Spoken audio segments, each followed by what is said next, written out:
በዓለም ላይ ካሉ ከተሞች ሁሉ ግዙፏ አስፈሪና ባለጸጋ ከተማ ነበረች። የኃያላን የአሦራውያን መዲና ነነዌ። ግንቧ እንደ ሰማይ የረዘመ፣ ስሟ ዓለምን የሚያንቀጠቅጥ፣ ጥበቧ ከማንም በላይ የገዘፈ። ነገር ግን ይህች ታላቅ ከተማ በአንድ ወቅት የጥፋት አዋጅ ታውጆባት እንደነበር ያውቃሉ?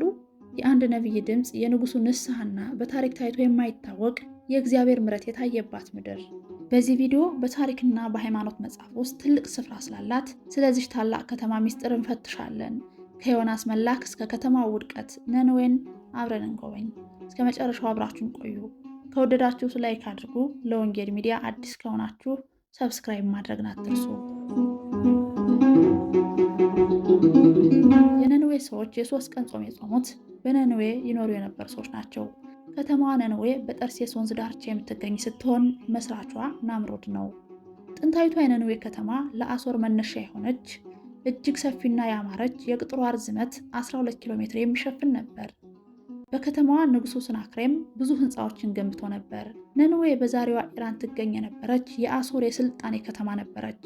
አሦራውያን ከባቢሎን በፊት በሩቅ ምስራቅና በመካከለኛው ምስራቅ የነበረውን ዛሬ ኢራን የምንለውን ይገዙ የነበሩ ኃያላን ሰዎች ናቸው። የአሦራውያን መንግስት ዋና ከተማ ነነዌ ናት። ነነዌ ከተማ እስከ 100 ሺህ ህዝብ ይኖርባት የነበረች እጅግ ሰፊ ከተማ እንደነበረች የትንቢተ ዮናስ የትንቢት መጽሐፍ ይነግረናል። የነነዌ ሰዎች በሁለት ነገሮች ምክንያት እግዚአብሔርን አሳዝነውት ነበር።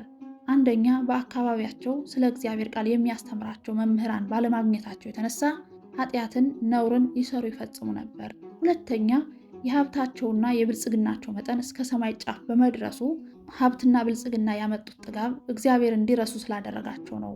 በዛሬዋ ኢራን የባቤል ግንብ የሚባለውን እስከ ሰማይ ድረስ የደረሰውን ግንብ ሰራ። ይህንን ህንፃ ሲሰራ የሰው ልጅ የስልጣኔውን ማሳያ ቁንጮ አድርጎ ነበር የሰራው። በስልጣኔው በገፋ ቁጥር፣ በሀብት በደረጃ ቁጥር ከእግዚአብሔር ጋር ነው የተጣሉት። ሰዎች አንድ ልብ ሆነው፣ አንድ ቋንቋ ሆነው፣ አንድ ጎሳ ሆነው አንድነታቸውን ለበጎ አልተጠቀሙትም። ሰው አንድነቱን ለጸሎት፣ አንድነቱን ለሰላም፣ ለወዳጅነት፣ አንድነቱን ተባብሮ አንድ ስራ ላይ ለመስራት መጠቀም አለበት እንጂ አንድነቱን ለአመፅ፣ ለአድማ የሚጠቀም ከሆነ እግዚአብሔር ይበትነዋል። ብዙ አንድነቶችንም በትነዋል። ለምን ቢሉ አንድነታቸውን ለፍቅር፣ ለእምነት፣ ለተግባር ስላልተጠቀሙ። ሰው ስለተሰበሰበ አንድ ስለሆነ ስለተስማማ ብቻ ጥሩ ነው ማለት አይደለም።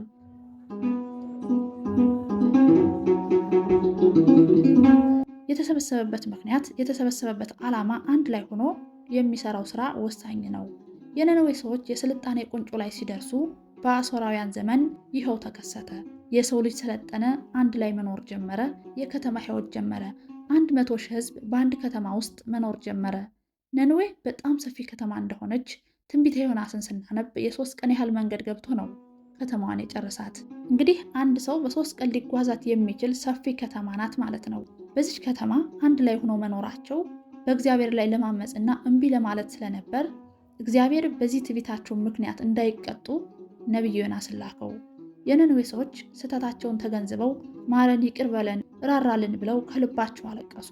እግዚአብሔርም የኃጢአተኛውን መመለስ እንጂ መጥፋትን አልፈልግም የሚል አምላክ ስለሆነ ተመለሰላቸው። አባቶቻችን እንደሚነግሩን እሳቱን አሳይቶ እሳቱ ከሰማይ ወርዶ እነሱን ሳይበላቸው የዛፉን ቅጠል ብቻ ነክቶ እንዲመለስ አደረገ። ሊመጣባቸው የነበረ ቁጣ ይህ እንደሆነ፣ ነገር ግን ንስሐ በመግባታችሁ እግዚአብሔር እንዲማርኳችሁ ብሎ አሳይቷቸዋል። ትንቢተ ዮናስ እንደሚነግረን ይህ ነገር ዮናስን አላስደሰተውም። ለምን ቢሉ ዮናስ ማለት እርግብ ማለት ነው። ዮናስ ኤልያስ ወደ ሰራፕታ ሄዶ በነበረ ጊዜ የሰራፕታዋ መበለት ስታስተናግደው ልጇ በሞተ ሰዓት እንደገና ያስነሳላት ያ ሕፃን ዮናስ ነው ይላሉ የአይሁድ ሊቃውንት። ዮናስ የዋህ፣ ቅን፣ ደግ፣ ታዛዥ ነው። የዮናስ ጸባይ እንደ ሕፃን ነው። ዮናስም እግዚአብሔር እንዴት እንዲህ ያደርጋል ብሎ እግዚአብሔርን አኮረፈው። እህል አልበላም ውሃ አልጠጣም ብሎ ከከተማ ውጭ ቁጭ አለ። ያም ሁሉ ትንቢት ተናግሬ አንድ ማት መውረድ አለበት አለ። አንድም በእግዚአብሔር ይተማመን ስለነበር ነው። ነቢዩ ዮናስ ከከተማ ወጥቶ ማት ሲወርድ ማየት አለብኝ ብሎ ቁጭ አለ። ምንም እንዳልሆነ ሲያይ ዮናስ አዘነ። እግዚአብሔር ሆይ የተናገረው የማይደርስለት ነቢይ ተብዬ ከመቆጠር ለምን አሁን አትገለኝም አለ። መቼም እግዚአብሔር የምንለምነውን ሁሉ አይሰጥም። አንዳንዴ የምንለምነው ስህተት ስላለበት።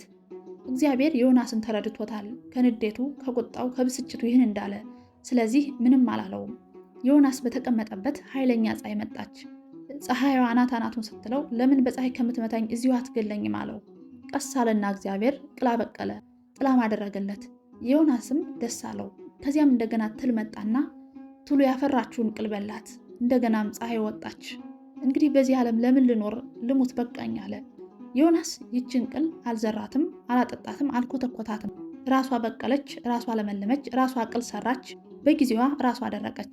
አንተ ራሷ በቅላ ራሷ ለምልማ ለዚች ለደረሰች ለዚች ቅል እንዲህ ስትበሳጭ፣ ክፉና ደግ ቀኝና ግራውን ለማይለዩ 100,000 ሰዎች ለሚኖሩባት ለነነዌ ከተማ እኔ ብቀና ለምንድን ነው የምትበሳጨው? ከዚህ ቅል እነሱ አይበልጡምን? አንተ ይች ቅል ለምን ጠፋች ያልከኝ ታዲያ እኔ 100,000 ሰዎችን ላጥፋን ብሎ እግዚአብሔር ዮናስን በሚታየው በሚዳስሰው ለዮናስ ቅርብ በሚሆን ነገር አስተማረው። እግዚአብሔር እንግዲህ እንዲህ ነው የሚያስተምር። ስለዚህ የእግዚአብሔርን አስተማሪነት የምንረዳበት ጾም ነው። የዘንድሮው የ2018 የነነዌ ጾም ጥር 25 ቀን ይጀመራል። በመሆኑም የነነዌ ጾምን ከልባችን ሆነን ከጸሎት ጋር ብንጾመው እግዚአብሔር በረከትን ይሰጠናል፣ ቁጣውን ወደ ምሕረት፣ መዓቱን ወደ ቸርነት ይመልስልናል፣ የታዘዘ መቅሰፍት ካለ ያስቀርልናል። ይህን እንድናስብ አባቶቻችን ይችን ጾም እንድንጾም አዘውናል። ስለዚህ ሁላችንም እንደ ነነዌ ሰዎች ንስሐ ገብተን ራሳችንን አስተካክለን ስጋው ደሙን ተቀብለን ከእግዚአብሔር ጋር ለመኖር እንድንችል የእግዚአብሔር ቸርነት የድንግል ማርያም አማላጅነት አይለየን። አሜን። ለዛሬው እዚያ በቃን። ከወደዳችሁት ላይክ አድርጉ። ለቻናላችን አዲስ ከሆናችሁ ሰብስክራይብ ማድረግን አትርሱ። ሰላም